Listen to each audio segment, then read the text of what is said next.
हर creator का एक routine होता है। वीडियो अपलोड करो और तुरंत बाद यूट्यूब स्टूडियो खोलो, फिर देखो CTR कितना है, रिटेंशन परसेंटेज क्या है, इंप्रेशन कितने मिले, और बाई चांस अगर नंबर अच्छे नहीं हुए फिर डीमोटिवेशन तो फ्री का मिलता है, राइट। लेकिन क्या तुमने कभी सोचा है यूट्यूब एनालिटिक्स हमेशा सच नहीं होते। शायद वो सिर्फ आधा सच दिखाते हैं और बाकी का सच तुम खुद मिस कर देते हो। आज की वीडियो में मैं तुम्हें दिखाने वाला हूँ कि कैसे एनालिटिक्स से छुप के रहता है वो सच जो एक्चुअली में तुम्हारे चैनल की ग्रोथ को कंट्रोल करता है, और कैसे नंबर्स के पीछे भागते भागते न्यू क्रिएटर्स अपने चैनल का डायरेक्शन खुद बिगाड़ देते हैं। मोस्ट ऑफ द क्रिएटर्स यही कहते हैं एनालिटिक्स पे ध्यान दो, बट मैं कह रहा हूँ उन पे इतना भी भरोसा मत करो। ऐसा क्यों? वीडियो को एंड तक देखते रहो, पता चल जाएगा।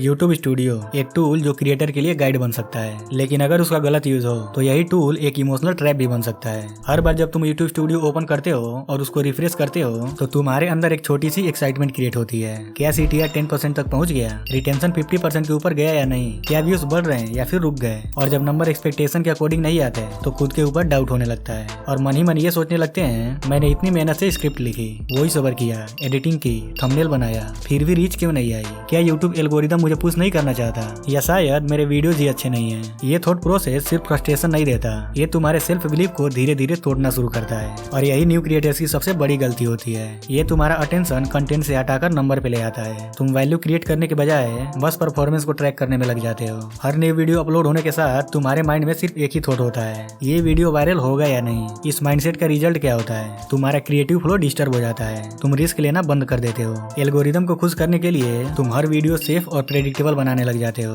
और इसका सबसे बुरा इम्पैक्ट पड़ता है तुम्हारे मेंटल हेल्थ पर। Over thinking, self doubt, burnout, ये सब उस वक्त शुरू होते हैं जब तुम कंटेंट को सिर्फ एक परफॉर्मेंस के नजरिए से देखने लगते हो। अब इसका सोल्यूशन क्या है? एनालिटिक्स को टूल की तरह ट्रीट करो, ना कि गाइड या डिसीजन मेकर के रूप में। तुम्हारे कंटेंट का असली स्केल ये होना चाहिए, क्या इससे किसी व्यूअर की हेल्प हुई? क्या मैं कुछ ऐसा बता रहा हूँ जो लॉन्ग टर्म में वैल्यूएबल होगा? क्योंकि यूट्यूब पर सक्सेस सिर्फ नंबर से नहीं मिलती। रियल ग्रोथ तब होती है जब तुम्हारे कंटेंट में वैल्यू, इंटेंट और पेशेंस हो, और जब तुम ये तीन चीजें ले आते हो तो तुम्हारा एनालिटिक्स अपने आप इंप्रूव होने लगता है।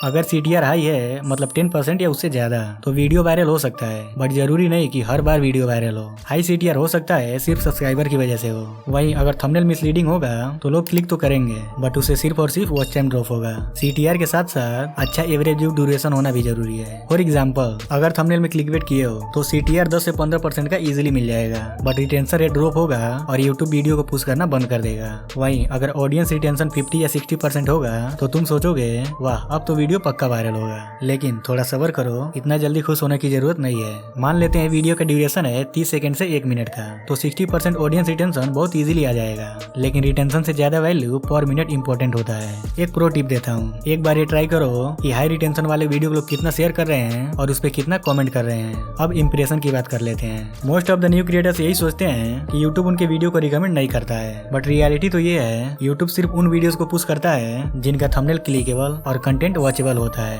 अगर तुम्हारा थंबनेल ऑडियंस को कंफ्यूज कर रहा है तो ऑब्वियसली CTR ड्रॉप होगा, और जब CTR कम होगा तो यूट्यूब उसको रिकमेंड करना बंद कर देगा।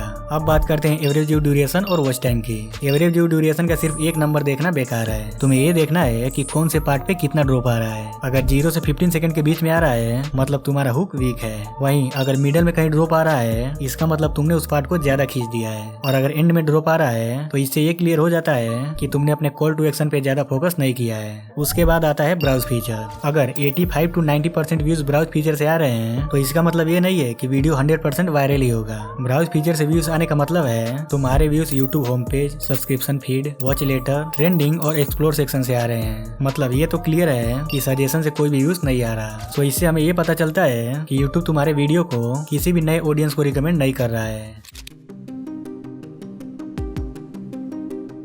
मैं अपने एक रीसेंट वीडियो की बात करना चाहता हूँ जिसका एनालिटिक्स देखकर मैं सच में काफी एक्साइटेड हो गया था। उसका CTR अराउंड 15% था और रिटेंशन रेट भी 50% के ऊपर जा रहा था। अब ऐसे नंबर्स देखकर किसी को भी नेचुरली यही लगेगा कि ये वीडियो 100% वायरल होने वाला है, बट ऐसा नहीं हुआ। पता है क्यों? वीडियो को एक्सपेक्टेड रीच नहीं मिली, जिसकी वजह से उसको ग्रोथ भी नहीं मिली। जब मैंने थोड़ा डीप एनालिसिस किया तब मुझे कुछ शॉकिंग चीजें पता चली। CTR हाई जरूर था, बट उस CTR का सोर्स मेनली मेरे पुराने सब्सक्राइबर्स थे, नए ऑडियंस तक वो वीडियो नहीं जा रहा था। और दूसरी सबसे बड़ी प्रॉब्लम थी मिसलीडिंग टाइटल और क्लिकबेट थंबनेल। टाइटल कुछ और प्रॉमिस कर रहा था जबकि वीडियो का रियल कंटेंट उससे मैच नहीं कर रहा था, जिसकी वजह से व्यूअर्स आधा वीडियो देखते ही स्किप कर रहे थे। कुछ लोग तो कमेंट में ओपनली लिख रहे थे मत देखो ये वीडियो, थंबनेल में कुछ और था और वीडियो में कुछ और है। देखो यूट्यूब एल्गोरिदम सिर्फ नंबर नहीं देखता, वो ऑडियंस बिहेवियर को समझता है। अगर व्यूअर आधे में ही वीडियो छोड़ रहे हैं तो एल्गोरिदम ये अज्यूम करता है कि ये कंटेंट वैल्यूएबल नहीं था और इसी की वजह से वीडियो की रीच ग्रेजुअली रुक जाती है। तो इससे हमें क्या सीखने को मिलता है, भले ही तुम्हारा एसईओ स्ट्रॉन्ग हो और रिटेंशन भी डिसेंट हो, अगर तुम्हारा कंटेंट ऑडियंस का ट्रस्ट ब्रेक करता है तो यूट्यूब उसे आगे पुश नहीं करेगा। तुम्हारे लिए इस चीज को समझना जरूरी है कि सक्सेस सिर्फ स्टैट से नहीं मिलता, असली सक्सेस तब मिलता है जब तुम्हारा टाइटल और कंटेंट का अलाइनमेंट परफेक्ट हो और व्यूअर्स को एग्जैक्टली वही मिले जो तुमने प्रॉमिस किया था। ट्रस्ट ब्रेक करने वाले वीडियो शॉर्ट टर्म हाइप ला सकते हैं, लेकिन लॉन्ग टर्म ग्रोथ सिर्फ ऑनेस्ट और इंगेजिंग कंटेंट से ही आता है। YouTube स्टूडियो तुम्हें कई सारे एनालिटिक्स देता है जैसे CTR, रिटेंशन, इम्प्रेशन और व्यूज, लेकिन एक चीज हमेशा याद रखना, एनालिटिक्स सब कुछ नहीं दिखाता। एनालिटिक्स कभी भी ये नहीं बताएगा कि क्या व्यूअर तुम्हारा कंटेंट इमोशनली कनेक्ट होकर देख रहे थे, क्या उन्हें तुम्हारा वीडियो जेन्युइनली पसंद आया, क्या उन्होंने फील किया कि हाँ इस क्रिएटर की बात सच थी, क्या उन्होंने बिना स्किप किए वीडियो कंप्लीट देखा क्योंकि उनको वैल्यू मिल रही थी। और सबसे इम्पोर्टेंट, एनालिटिक्स तुमको कभी भी ये नहीं दिखाता कि क्या उन लोगों के अंदर तुम्हारे लिए ट्रस्ट बिल्ड हो रहा है या नहीं। और जहाँ तक मुझे पता है ट्रस्ट किसी नंबर में दिखाई नहीं देता, वो दिखता है कमेंट्स के टोन में, डीएम्स में आए हुए फीडबैक्स में, और सबसे ज्यादा लोग तुम्हारे अगले वीडियो का वेट कर रहे हैं या नहीं। क्या कोई सब्सक्राइबर तुम्हारे वीडियो के नीचे कमेंट करता है भाई नेक्स्ट वीडियो कब आ रहा है, और हाँ तो समझ लो वो नंबर नहीं ट्रस्ट बोल रहा है। देखो अब जब बात रियल ग्रोथ की हो ही रही है तो ये 3 चीजें तुम्हें एनालिटिक्स में कभी नहीं दिखेगी। नंबर 1 मोमेंटम, क्या तुम्हारा चैनल ऑडियंस के माइंड में एक जगह बना रहा है। नंबर 2 कम्युनिटी ट्रस्ट, क्या तुम्हारे रेगुलर व्यूअर्स तुम्हें एज अ ट्रस्टेड वॉइस देखते हैं। नंबर 3 क्रिएटर कंसिस्टेंसी, क्या तुम अपने ऑडियंस के लिए रेगुलर और रिलायबल हो। ये सब चीजें तुम्हें CTR और वॉच टाइम से नहीं पता चलेगा, ये तुम्हें अपने ऑडियंस के बिहेवियर, कमेंट्स और एंगेजमेंट के पैटर्न से खुद समझना पड़ता है। रियल क्रिएटर वही होते हैं जो सिर्फ डेटा नहीं देखते हैं बल्कि डेटा के पीछे छुपे हुए इमोशन को समझने की कोशिश करते हैं। YouTube पे फास्ट ग्रो होने के चक्कर में most of the new creator सिर्फ एक ही चीज पे फोकस करना स्टार्ट कर देते हैं और वो है ऑप्टिमाइजेशन। हर वीडियो में ट्रेंडिंग कीवर्ड्स डालो, फास्ट पेस्ट एडिटिंग करो ताकि रिटेंशन इंक्रीज हो, थंबनेल में थोड़ा बहुत क्लिकबेट करो ताकि CTR में स्पाइक आए। लेकिन इस प्रोसेस को इतना भी करने मत लग जाओ कि तुम्हारे कंटेंट का सोल ही मिसिंग हो जाए। थोड़ी देर के लिए मान लेते हैं कि तुम्हारा वीडियो देखने में शायद इंगेजिंग था, लेकिन अगर उसमें रियल वैल्यू नहीं होगा तो व्यूअर्स एक बार क्लिक करके शायद 30 सेकंड तक देखेगा, बट जैसे ही उसको रियलाइज होगा 1 सेकंड में वीडियो को स्किप कर देगा और दोबारा कभी भी तुम्हारे चैनल पे वापस नहीं आएगा। क्योंकि YouTube एक ऐसा गेम है जिसे तुम सिर्फ डेटा या नंबर से नहीं जीत सकते। अगर इस गेम को जीतना है तो तुम्हारे पास ऑडियंस का ट्रस्ट और लॉयल्टी होना चाहिए। अगर तुम सच में वैल्यूएबल कंटेंट बना रहे हो तो हो सकता है तुम्हारा ग्रोथ थोड़ा धीरे हो, लेकिन जब भी होगा वो रियल होगा और रियल ग्रोथ ही लॉन्ग टर्म तक साथ रहती है। लेकिन अगर तुम सिर्फ नंबर्स के पीछे भाग रहे हो तो एक टाइम के बाद ऑडियंस तुमसे डिस्कनेक्टेड फील करने लगेगी, फिर चाहे तुम्हारा CTR 15% हो या रिटेंशन 60% हो। अगर एक बार ऑडियंस का ट्रस्ट ब्रेक हो गया उस टाइम ये सब चीजें कोई मायने नहीं रखती।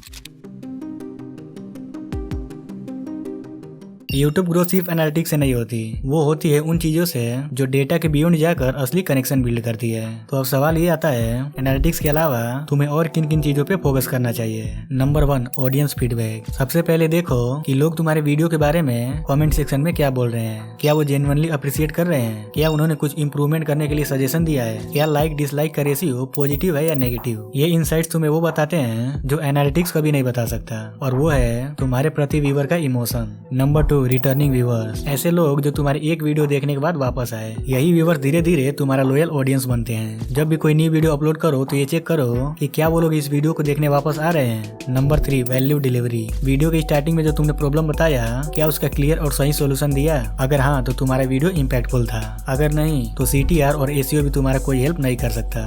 Number 4 consistency and improvement. Her video में कुछ न कुछ बेहतर करो। अब इसका मतलब ये नहीं कि अपने कंटेंट क्रिएशन का पूरा स्टाइल ही बदल दो। प्रीवियस वीडियो के कंपैरिजन में 5 से 10% इंप्रूवमेंट भी बहुत है, जैसे बेटर हो, क्लीन एडिटिंग और clear explanation. Number 5 community building. हर वीडियो के बाद उसका कमेंट सेक्शन ओपन करो और उनके क्वेश्चन का रिप्लाई करो, अच्छे से इंगेज करो और जेन्युइन फीडबैक को अप्रिशिएट करो। इस हैबिट से तुम ऑडियंस नहीं कम्युनिटी बिल्ड करोगे। Number 6 think impact first. हर वीडियो बनाते टाइम खुद से क्वेश्चन पूछो, क्या ये वीडियो किसी के काम आएगा। अगर तुम्हारा आंसर यस है तो एल्गोरिदम भी एक दिन यस कहेगा। नंबर्स तो आते जाएंगे लेकिन असली रिस्पेक्ट तुम्हें इम्पैक्ट से ही मिलेगा। एनालिटिक्स एक टूल है, तुम्हारा टीचर नहीं। इससे गाइड या इन्फॉर्मेशन ले सकते हो, बट इसके अकॉर्डिंग अपना डायरेक्शन नहीं। भले ही तुम्हारी वीडियो पे रिटेंशन रेट 30-40% है, बट अगर लोग उससे कुछ सीख पा रहे हैं तो इसमें तुम्हारी जीत हुई है। व्यूज और CTR से अपनी वैल्यू जज मत करो। तुम्हारे कंटेंट को देखकर लोग क्या फील करते हैं, ये सबसे ज्यादा मैटर करता है। अगर तुम्हें ये वीडियो देखकर एनालिटिक्स को लेकर माइंड में जो भी कंफ्यूजन चल रहा था वो दूर हुआ हो और इस वीडियो से कुछ सीखने को मिला हो तो कमेंट सेक्शन में एक हार्ट स्पैम जरूर कर देना।